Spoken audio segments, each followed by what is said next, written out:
Ya, creo que estoy grabando.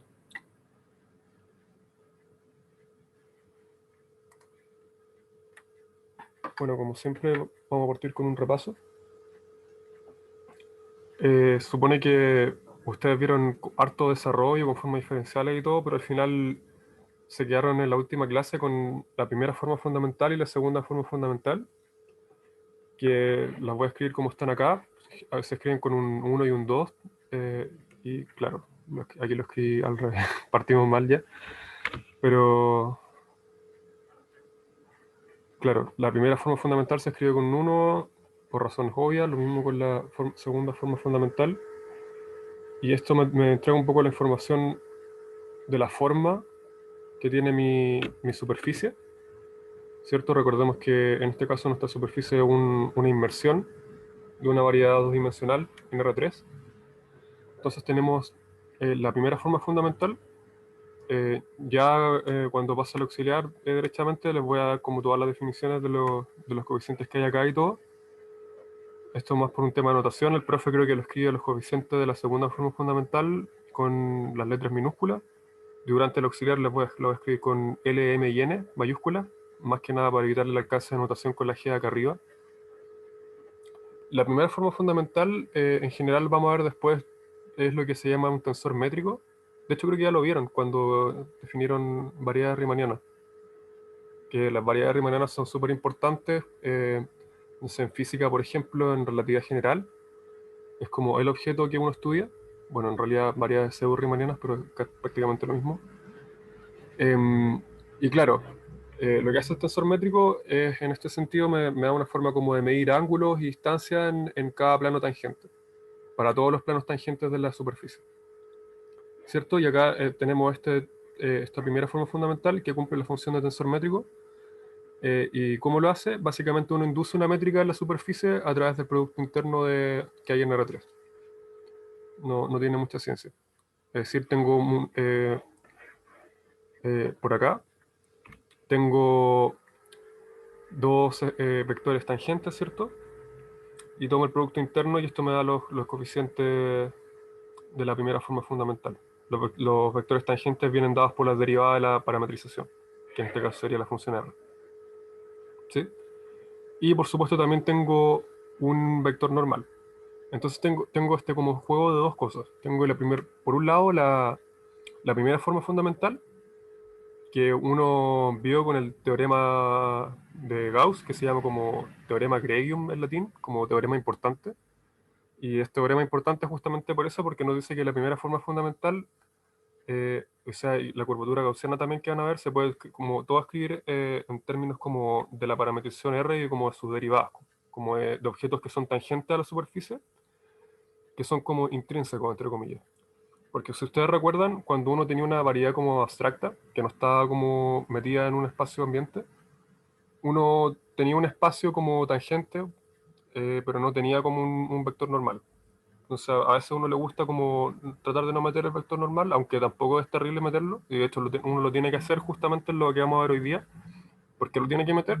Porque uno también tiene la segunda forma fundamental, que está acá, que también entrega información importante, y que está, claro, acá estoy jodido, no tengo más que hacer que escribirlo como en términos de cantidades que son extrínsecas a la variedad, por ejemplo el vector normal, ¿cierto?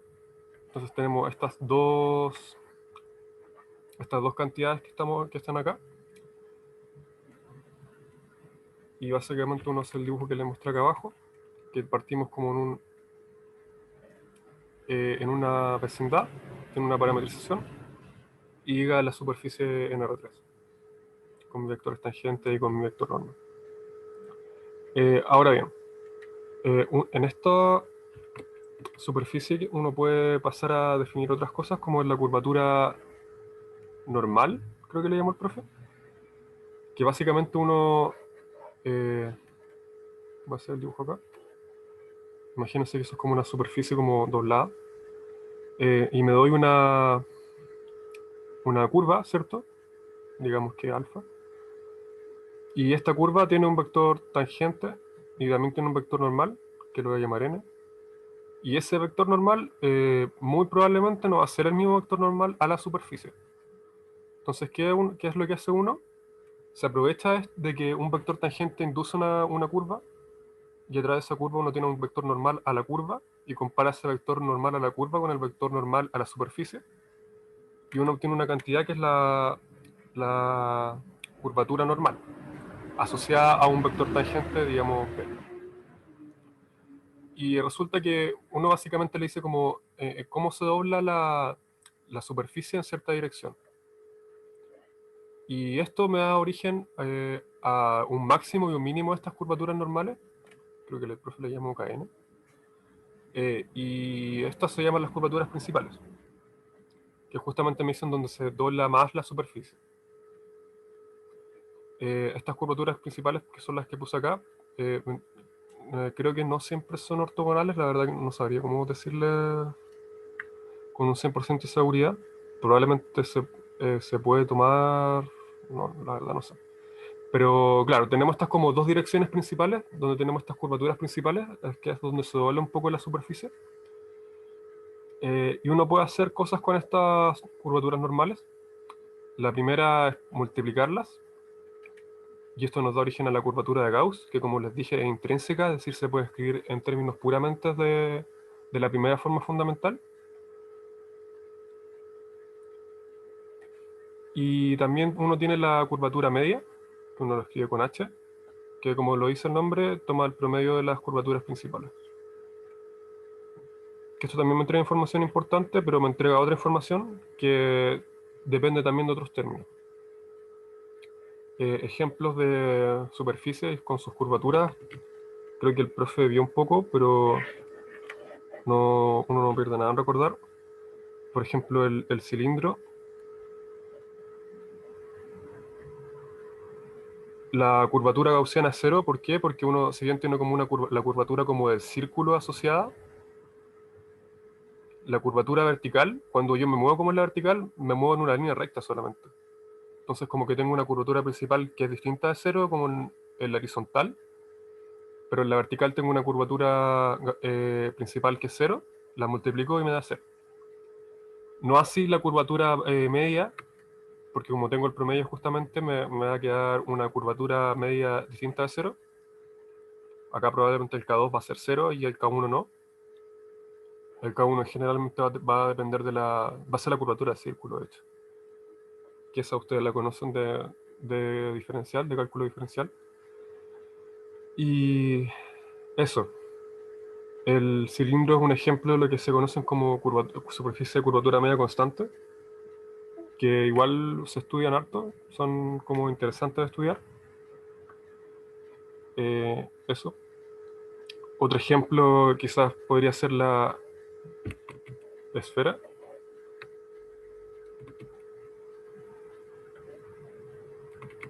que tiene curvatura de Gauss constante y curvatura media constante, y eso principalmente se deduce porque en el lado en que yo la mire como que hay simetría.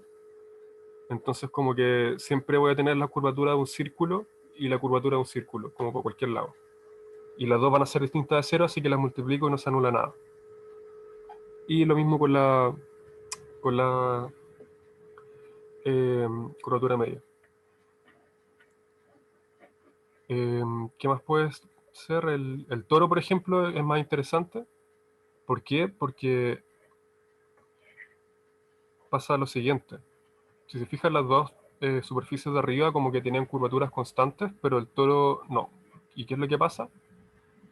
Pasa esto. Como quizás no se va a notar mucho el dibujo, pero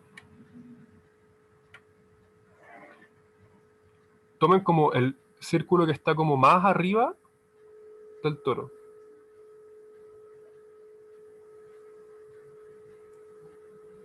Ahí, ¿qué es lo que va a pasar? Básicamente lo mismo que con el cilindro, porque es como un cilindro doblado. Entonces, ¿qué es lo que pasa? Como que acá voy a tener como un círculo, entonces para allá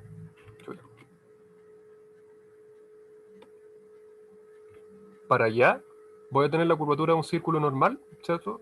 O sea, me refiero al usual, no normal como en el sentido vectorial.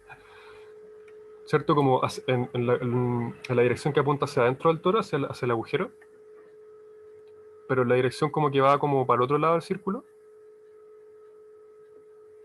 como que no me estoy moviendo verticalmente en ese sentido, no sé si me explico bien.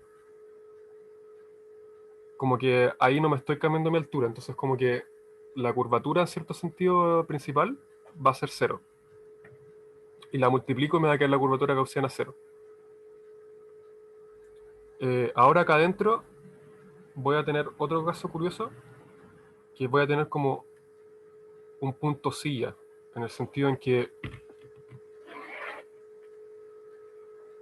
va a pasar esto. Imagínense que voy a hacer un zoom acá.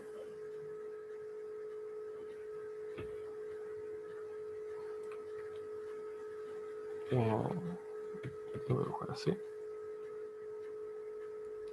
Ese va a ser como la parte como vertical, como, como una intersección vertical, un plano vertical con el toro. Pero por otro lado, como por el otro eje, como si tomo una intersección con el plano horizontal, si lo corto por la mitad en un sentido como más, el lenguaje menos formal, voy a tener como esto. ¿Sí? No sé si se entiende. Entonces tengo como mi toro, tengo como una curvatura que va como hacia allá, entre comillas. No estoy siendo como del todo formal, pero se entiende un poco, espero. Que va hacia afuera del toro y tengo como otra que va como hacia adentro. En eso se refiere como un punto silla. Quizás ustedes han visto como punto silla en algún punto de la carrera y les suena como algo. Por lo menos deben tener como alguna idea en la cabeza como una silla de montar, es como eso. Y bueno, en resumen, como que tengo las curvaturas como con signo opuesto y eso es lo que pasa justamente. Bueno, me traquea todo esto y la curvatura gaussiana le queda negativa. Y por último, eh, ¿cierto? Acá está como el punto interior, adentro como de la rosquilla de la dona.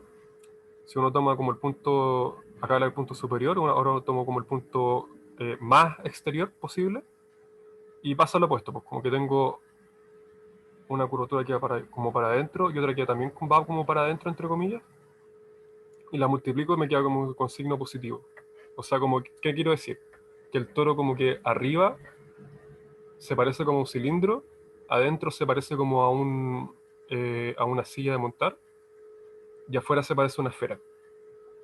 ¿Sí?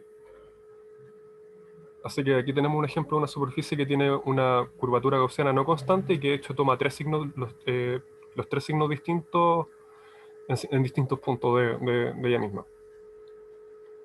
¿Sí? Y creo que eso es lo que tengo que decir como en el resumen. Eh, sí, otra quizás como aspecto interesante que lo que le decía como estaba la superficie de curvatura media constante y también las superficies mínimas, que son un caso particular de ellas, que es cuando el h igual a cero. ¿Y por qué son interesantes de estudiar? Es porque, bueno, la P1 ya debería darle un poco un hint de por qué son interesantes, que tienen que ver con problemas variacionales de área. Y eso, pero también, por ejemplo, no sé si ustedes han hecho alguna vez un experimento que es como tomar dos anillos, eh, mojarlos con agua con jabón y después como separarlos y les queda como una película de jabón. Eso que les queda son superficies de curvatura media constante. Así que, y tienen como interpretaciones físicas como de todas estas cosas, de problemas variacionales, como de estática, de puntos estáticos cuando hay diferencias de presión y todo eso. Entonces tienen interpretaciones físicas también, y lo que quiero decir con esto es que tenemos como el K que es importante, pero el H también es importante para ciertos propósitos, así que aunque el K sea como intrínseco y el H no, igual nos interesa estudiar el H, que es un poco lo que vamos a hacer hoy día. Y dicho esto, voy a partir con el auxiliar. Quizás me excedí un poco en el resumen, pero espero haberle dejado más clara la película respecto a qué son estas curvaturas.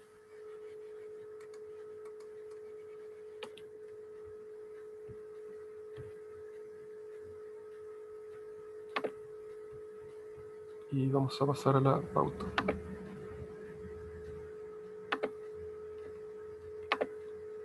Están viendo el PDF, ¿cierto? Sí. Ya. Si tienen dudas con lo anterior, me pueden interrumpir al final de la clase también, no hay problema. Ok. Como siempre, mi correo, por si hay algún oyente y no me puede mandar correo por curso, me puede mandar correo personal. Ok. Tenemos P1 y P2, como de tiempo. Ok. La P1 es como la más importante, entre comillas. Antes de eso voy a hacer un breve recuerdo. Como les mencioné, tengo la primera forma fundamental, que yo la voy a escribir como G, en análogo al tensor métrico que vieron antes y si no lo han visto lo van a ver más adelante. Aquí lo escribí como forma diferencial, porque es cierto, es como un producto interno en el espacio tangente, pero lo pueden escribir como matriz nomás y hacen todo con matrices y funciona igual. Lo escribí así porque es más compacto. Y la definición que dieron ustedes, bueno, y la definición que tiene que ser, uno toma como la parametrización. Acá voy a asumir a lo largo del auxiliar que tengo una superficie como parametrizada con una pura carta, salvo quizá un conjunto de medida nula, bueno, para no tener que preocuparme de pegar cosas y todo eso, por si acaso. Lo digo ahora para que después lo voy a usar. Ok, entonces tengo esta parametrización y uno toma las derivadas me dan como los vectores tangentes, me dan como la base del espacio tangente. Solo que en este caso el espacio tangente es como visible, es como físico, existe. No es como un espacio de operadores sobre funciones, así como más raro. El espacio tangente como geométrico usual que conocen ustedes. Entonces las derivadas me dan estos vectores tangentes, las derivadas de la parametrización. Y uno simplemente toma el producto punto usual, ¿cierto? Como sumando las componentes, multiplicando las componentes y sumándolas todas, me corrijo. Y eso. Y uno lo hace, y bueno, aquí ya hay un typo, acá debería ser un U, ru.ru, ru.rb, y aquí da lo mismo el orden, y lo mismo para G. Y eso, es como básicamente escribir como la matriz como del producto interno, pero en esta base que vamos a usar, la base inducida por el R. La segunda forma fundamental, creo que ustedes, por lo que pude ojear en la última clase, porque no la pude ver, pero vi como los apuntes y ustedes como que no la definían como con la forma, con esta omega sub i j y con el omega sub i, em, porque eso es muy complicado quizás como usar, así que voy a usar como la definición clásica.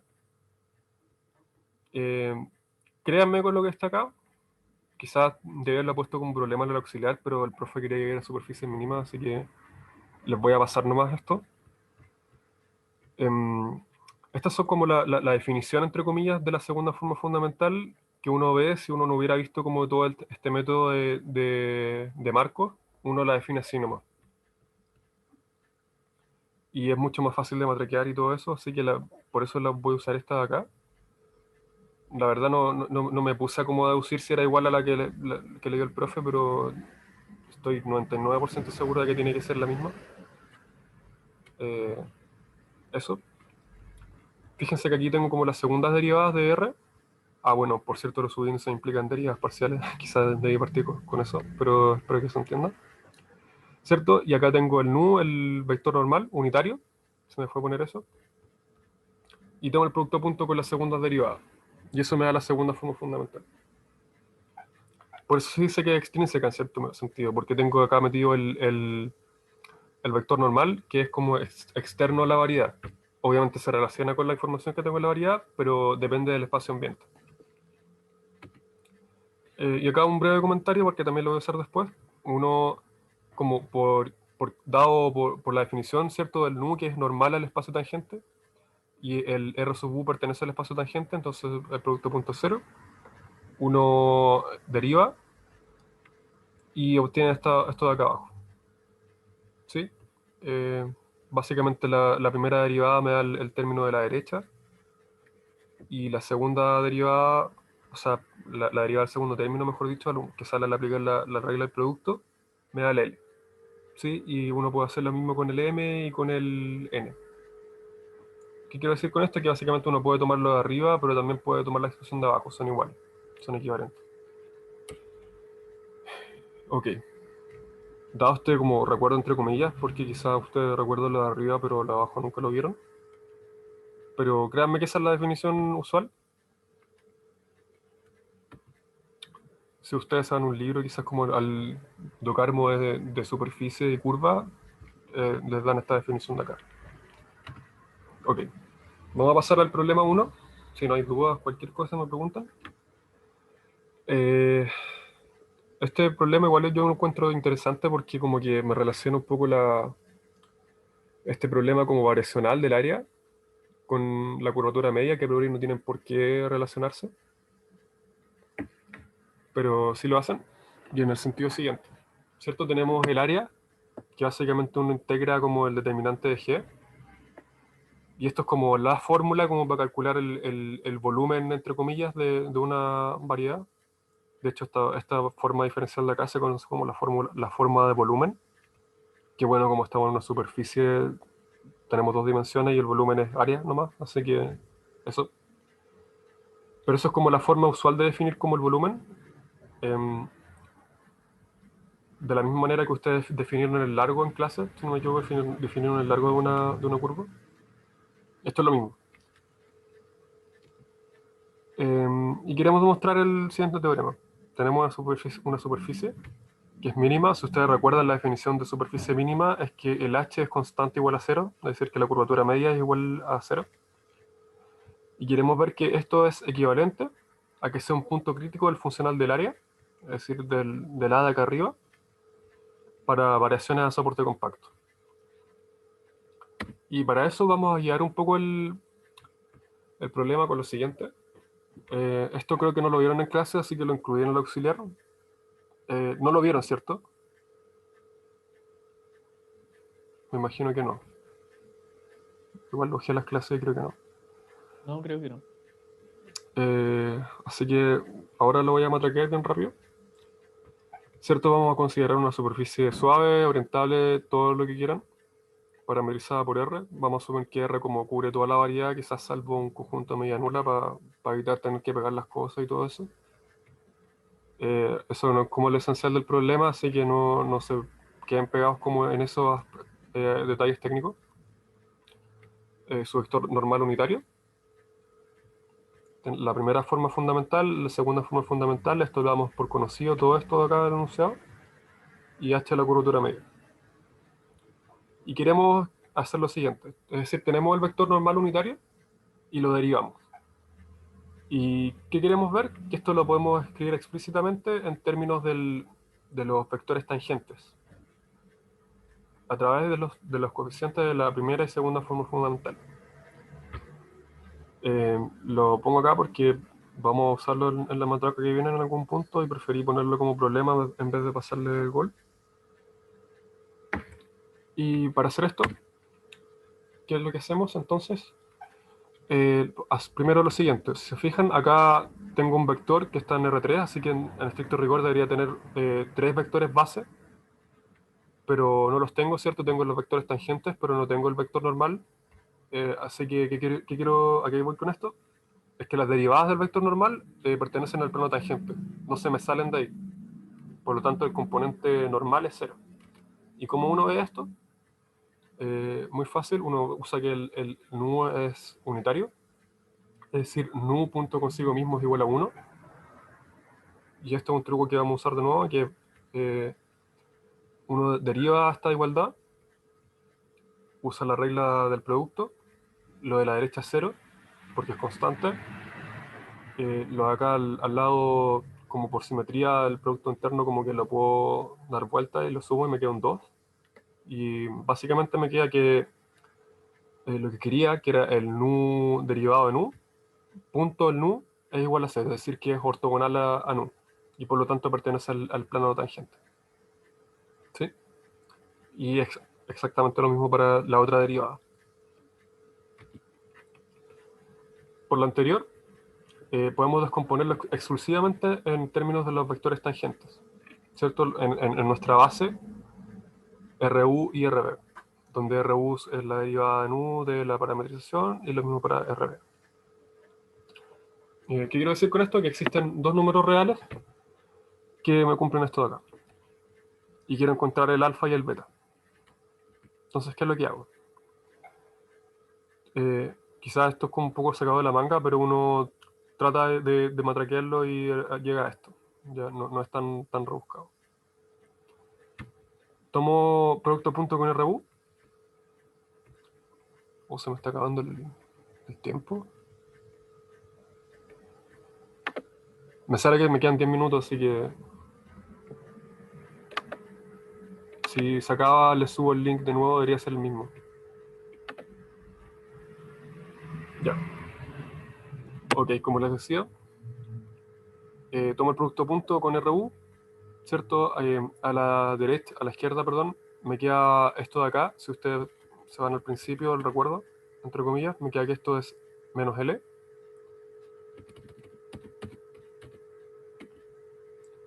Y bueno, a la derecha me queda el RU.RU, que es por definición el E, y RB.RU, que es por definición el F.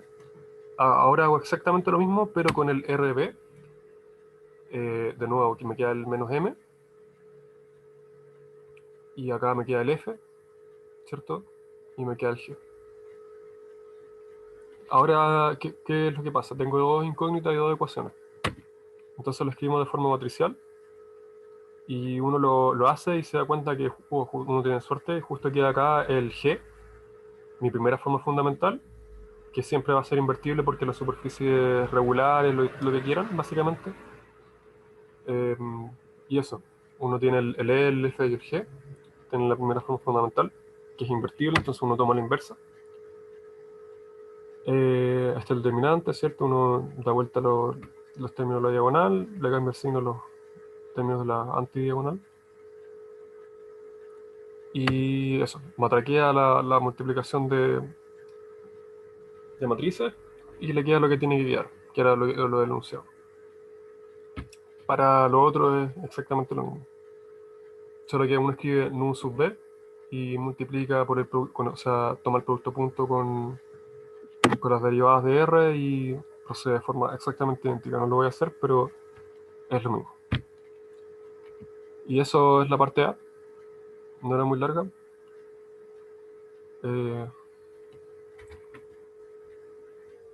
Voy bien con el tiempo. De hecho, parece que vamos a terminar antes. Ok.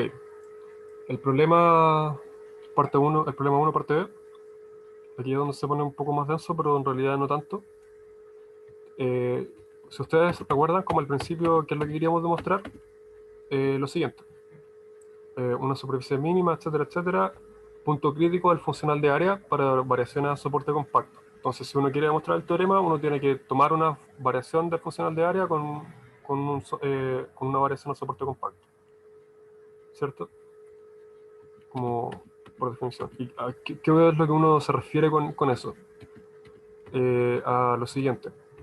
Uno toma tiene un sigma, ¿cierto? Que es mi superficie original, y uno deforma sigma. ¿Y cómo lo deforma? De la manera siguiente. Uno toma como el R, que es como tu parametrización original, y eso la perturbas en la dirección normal, con el nu, por una función h, que me da en cierto sentido como la altura de la deformación, y por supuesto por un epsilon, porque tiene que ser una variación, así que vamos a tomar el epsilon teniendo a cero, porque tiene que ser una variación pequeña, ¿cierto? No puedo deformar mucho porque si no como que ahí se me desarma todo. ¿Se entiende un poco la idea de qué estamos haciendo acá?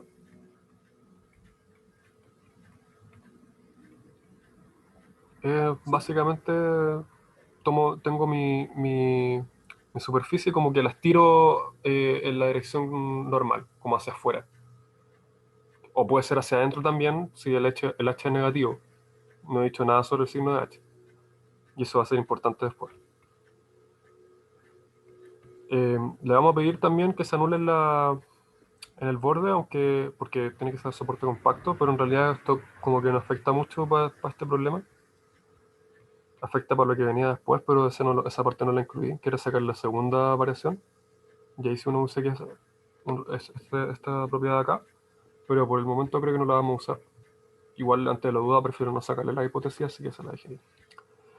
Ok, entonces tenemos esta nueva superficie, sigma sub epsilon, que la obtenemos deformando a la superficie sigma original. Y queremos calcular la primera forma fundamental de esta superficie nueva, a partir de los coeficientes de la primera forma fundamental, ¿cierto? Y de la segunda forma fundamental de mi superficie original. Porque son cosas que ya conozco, me dan por enunciado. Y nos queda otra que ponernos a matraquear, que eso va a ser como el auxiliar de hoy día. Voy a denotar como con una tilde las cantidades que corresponden a la superficie nueva. Entonces R va a ser mi parametrización de la superficie nueva. ¿Y cómo lo hago ahora? Entonces me voy a la definición. El R tilde era esto. Entonces derivo con respecto a U. Me queda la derivada con respecto a U de R. Hasta ahí no es nada nuevo. Y acá me queda la regla del producto, ¿cierto? Saco el epsilon. Me queda la derivada en U de H. Y acá me queda la derivada en U. La derivada de nu, en U, mejor dicho.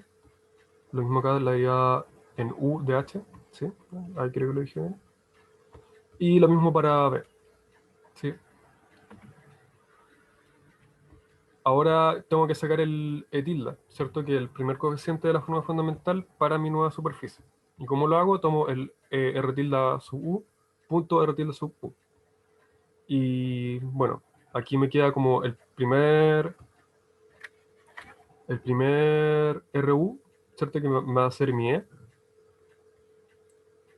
Después me quedan los términos de acá, ¿cierto? RU punto lo de acá. Me queda en el primer caso me queda RU punto la normal, así que ya se me va a anular.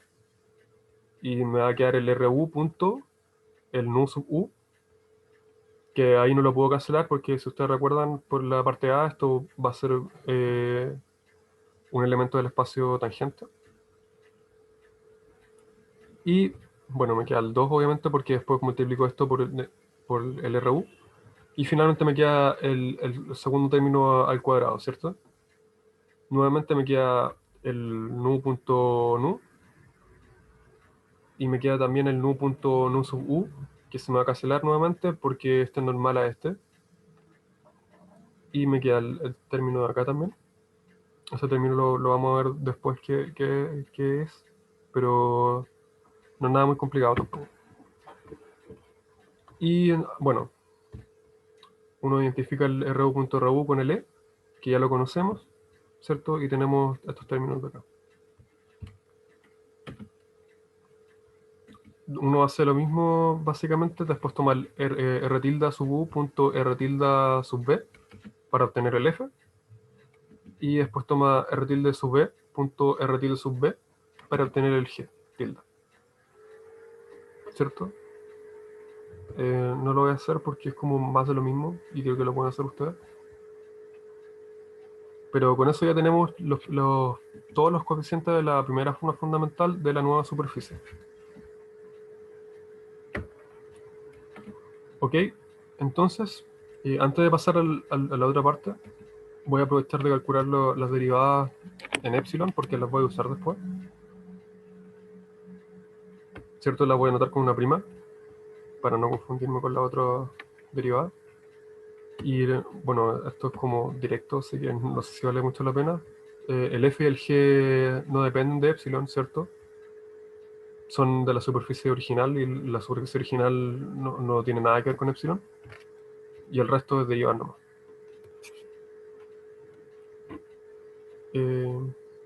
Eso. Ok. Entonces tenemos estas expresiones, pero tenemos algunos términos que nos molestan. O sea, no es que nos molesten, pero queremos expresarlos en términos de cosas conocidas. Y para eso nos falta un poco todavía. Entonces tenemos que los productos puntos de las derivadas de R con lo normal, eso no hay problema. Por definición, eso es simplemente van a salir los términos de la segunda fórmula fundamental de la primera superficie, del original. Pero los productos puntos de las derivadas de la normal, eso yo no sé a priori lo que son, así que no nos queda más que calcularlo y escribirlo como en términos de lo que teníamos antes. Y para hacerlo usamos la parte A con las ecuaciones de Weingarten, que se llama. Y bueno, esto es matraca, pero igual